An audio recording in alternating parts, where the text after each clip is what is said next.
Hi, welcome to Kennings Cantrips. I'm Russ.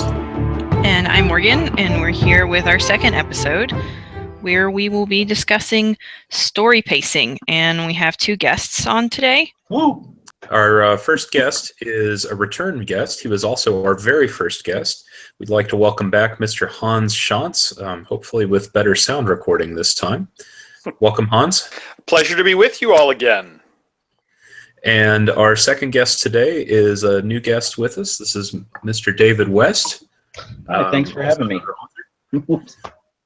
Welcome, David. Thanks. Before we get into too much, why don't we give you guys a chance to introduce yourselves and talk a little bit about what you've written and what you do.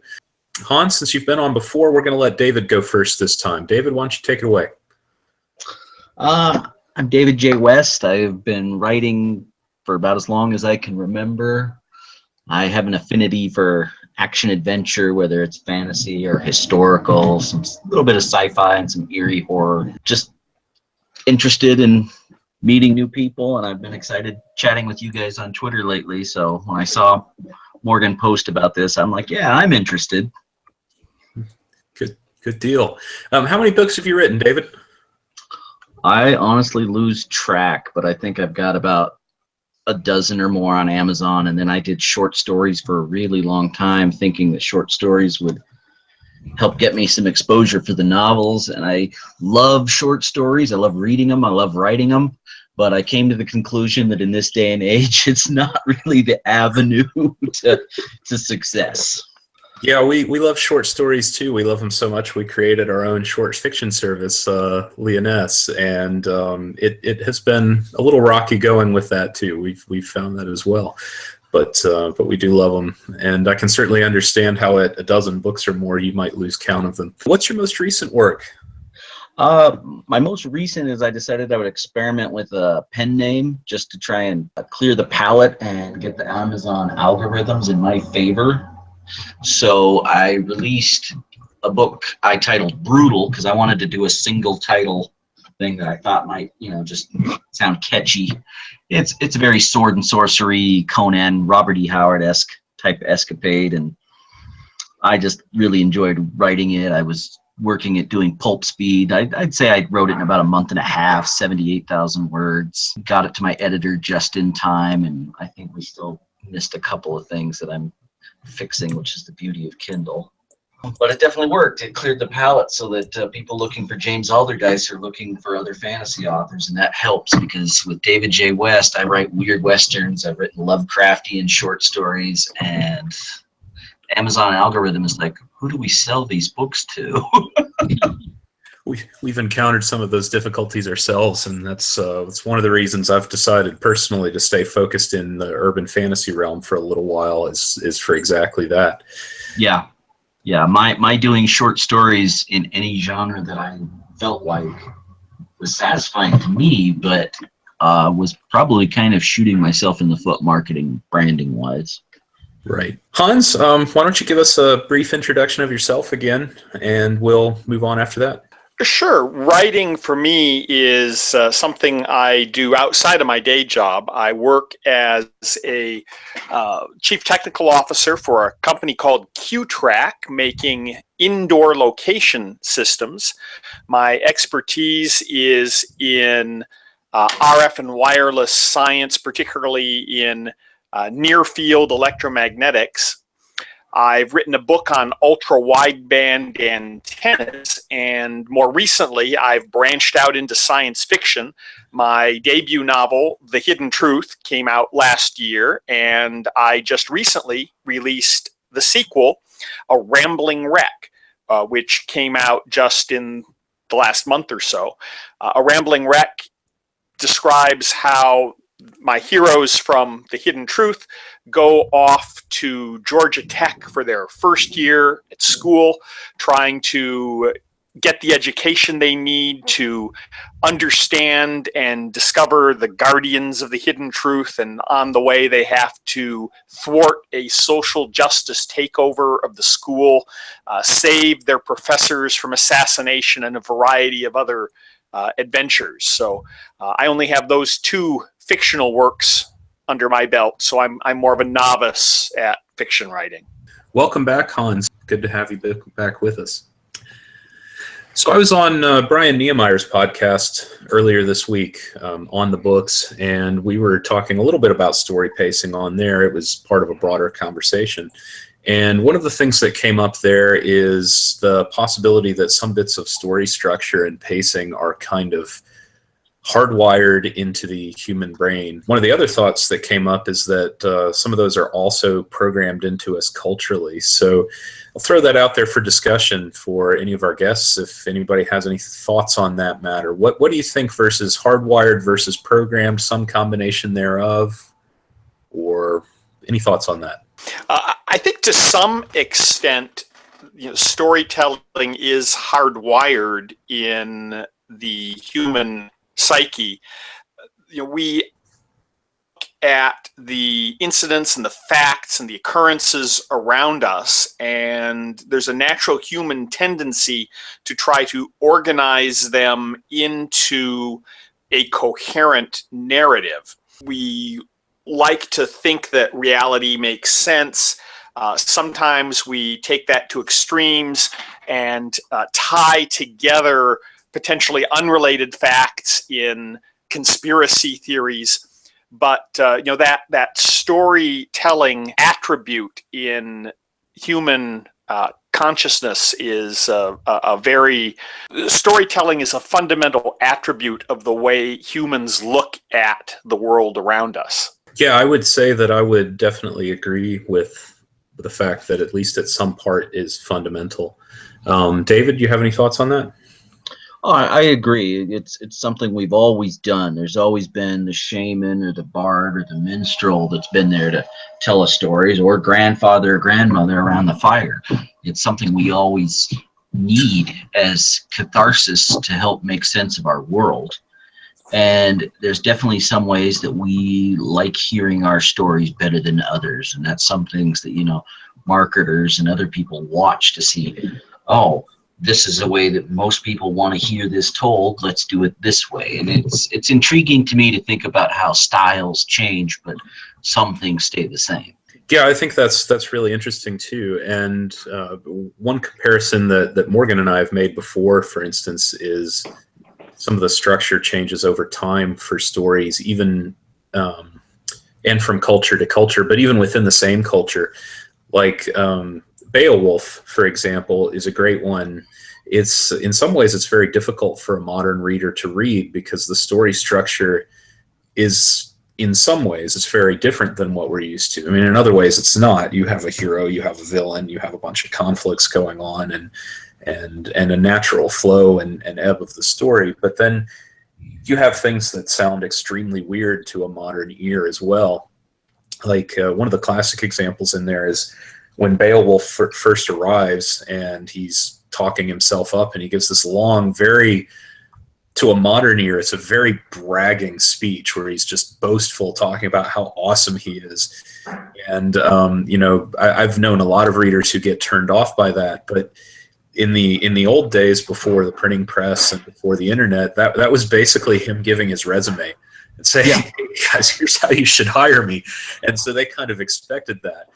So some things definitely change over time, like you're saying, and you get used to hearing it a certain way and kind of expect that. Yeah, I get used to that we tell things certain ways, and I guess I read enough old stuff that I get used to that, because it's like you read the old Greek myths and everybody's going to come and tell you, I'm Odysseus, son of Laertes. They had to give their genealogy along with whatever, and it was just considered good manners when you were coming as a stranger to some other place to tell you who you are, where you're from, what you've done, whose son you are. And right. It'd be hard pressed to get a book to do that now unless it was specifically that historical based. Yeah, it's kind of like giving your business card out when you meet somebody. Like, hey, this is who I am.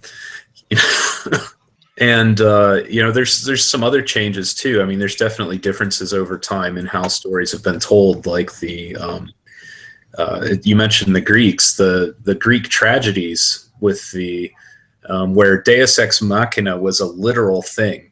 that was an expected part of the tragedy, you know, where the god comes out of the machine at the end and helps them out. And nowadays we look on that as being such a terrible plot device that's so cliche. But for them, they expected it. Like it was just part of what you did. Yeah, I think something like that we have now that you can especially see in movies, because we all see this roughly the same movies and we all relate, that the villain has to get taken down and then rise up again right when the hero turns his back. How many movies does that happen in? It's ridiculous, and yet we're expecting it every time.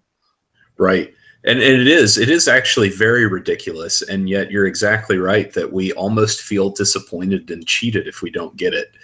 I think we have a different set of what we expect based on our culture, but I think maybe the kind of structure is the same, sort of a loose, I would say, 3-act structure, because even Beowulf has a little bit of that, but it's got the the introducing himself, and they did a lot of stories within stories within stories in Beowulf, where like one person starts telling a story, kind of the bard or the skald, the spoken stories instead of the written ones.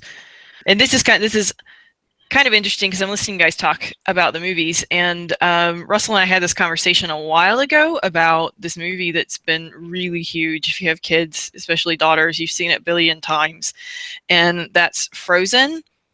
And that Frozen actually goes through and breaks a bunch of the kind of tropes that you're expecting in a modern story. I know when we saw it the first time, it was like we didn't quite know what to think about it. It seemed like it kind of grew on everybody. It wasn't like an instant hit because they changed so much about it. It wasn't happening the way that everybody expected it to happen. I think definitely one of the parts there that it kind of broke that was interesting to me is when you're watching it with a modern expectation, especially with a modern. This is a good example too, because it's not just a modern expectation in general, but with that film, you have expectations certainly from a Disney fairy tale film that you're expecting it to follow certain tropes, which is common. You have genre tropes always that you're also expected to follow. And so the trope that as a viewer, I know I was expecting throughout the first probably 2/3 of the movie was that one of these male characters would become a love interest for Princess Elsa or Queen Elsa, which of course doesn't happen in the film. So it's a very big break in a lot of ways with the classical Disney structure for that to not happen. They did a similar breaking of the trope in Brave as well. So I think it wasn't as much of a surprise for me in Frozen after, in Brave, they set up the heroine and the 3 potential suitors. And, traditionally you'd expect that she'd, pick one or, find her true love as the resolution. But instead they left it open-ended, where she is independent and goes her own way. Yeah, they did. That's a good point. I know another film that people don't think about it a whole lot, especially because we're all very used to it now. I know for myself, the film actually came out the year before I was born, so I've grown up with it, and it changed cinema forever. But the original Star Wars film, A New Hope, if you watch it, actually, you hear all the talk about how George Lucas spent all this time studying, classic myth structure and everything. But the film actually breaks an awful lot of the rules that are laid out for storytellers about a film. Like it has a main character that you literally don't meet the main character of the film for like 40 minutes into the film. It's a really long time before you actually even see Luke Skywalker at all. And you have a huge portion of the film at the beginning where there's just not actually a lot of action happening. It's, kind of dry going on. And there's several others I can't think of off the top of my head, but there's several of the typical story structure rules that the film completely breaks. And yet it was a smashing success. I guess I'm a hair older than you. I remember seeing it in the theater when I was really young, and I was just fascinated. I couldn't wait to see it again. I was pestering my parents for us to go back, and it's one of those things that I saw in the theater 4 times when I was really little. Because I was fascinated. I couldn't get enough of C-3PO and R2D2. Well, and you weren't alone. And you know, I have my own devotion to the film. I'm not criticizing it at all. It's the first film that I remember seeing in theaters was Empire, and I barely remember seeing it in theaters, but I remember seeing it in theaters. And of course, I was just old enough that we had a Betamax player, and I wore out my Star Wars tapes. Mm-hmm. I was just going to say, I think that sometimes when you break the tropes, you can hit it big, but it is a gamble. Anytime you're doing that, it's a gamble. And sometimes I would say most people just go with the safe trope, stick with the formula, because that's going to work out. And whenever you break tropes, it's a serious gamble on if people are going to like it or not. I agree with that it's a serious gamble. And one thing that I've had a kind of revelation of my own recently on is that I also think if you break one trope, then I think you can get away with it, or even a handful of tropes. But I feel like the more tropes you break, the more you probably actually want to stick really hard to the others and make sure you get those really right, and that helps you get away with breaking the ones that you break. And that's actually a comment I would make about some of the films we've already talked about, particularly Frozen, is that it does break some of the tropes, and yet some of the others it sticks to perfectly. And I think that helps you get over the fact that it's broken some of your expectations there. Well, that's also, subverting tropes is also a very powerful technique for keeping readers' interests in your story. If you lead the reader down the path of laying out some common tropes and then subvert them and then twist them around, it can really help keep the reader engaged and interested by virtue of the surprise of having the trope turn out differently than you'd expect. Absolutely. I would absolutely agree with that. I think that's a great point. We're going to split here. We'll be back in about a week or so with part 2 of this month's topic, and we'll be discussing formal plot and story pacing guides, tools that help us work, how we work individually, and what helps us as we write. Tune in next time when we're back with David J. West and Hans Schantz.